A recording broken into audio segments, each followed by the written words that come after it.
Obsèques du petit Émile. Le choix de la tenue de sa maman expliqué. C'est un dernier hommage empreint d'émotion et de symboles qu'ont rendu, ce samedi 8 février 2025, les parents d'Émile, ce petit garçon tragiquement disparu en juillet 2023. Lors de la cérémonie religieuse organisée en la basilique Sainte-Marie-Madeleine de Saint-Maximin-la-Sainte-Baume, une consigne vestimentaire bien particulière avait été donnée aux proches et anonymes venus se recueillir.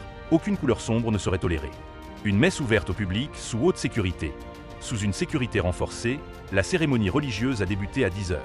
La famille a été accueillie dès 9h, tandis que le public a pu entrer dans la basilique à partir de 9h30.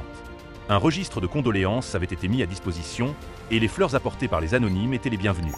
Le petit cercueil blanc d'Émile a ensuite été transporté jusqu'à l'entrée de la basilique avant d'être porté par ses parents, accompagné du parrain et de la marraine de l'enfant, jusque dans le cœur du bâtiment. La famille a invité environ 400 personnes, des amis, des proches. Ensuite, nous ouvrons largement la basilique à tous les anonymes.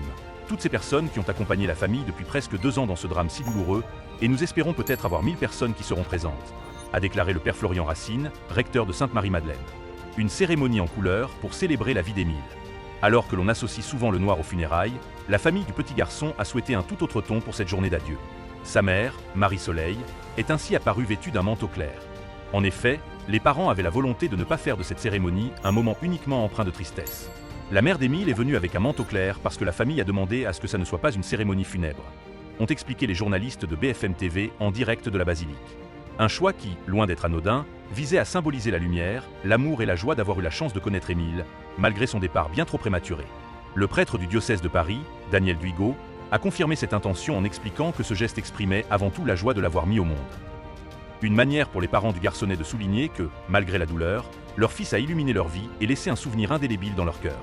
Un dernier adieu pour Émile dans l'intimité familiale depuis, la famille d'Émile tente de se reconstruire.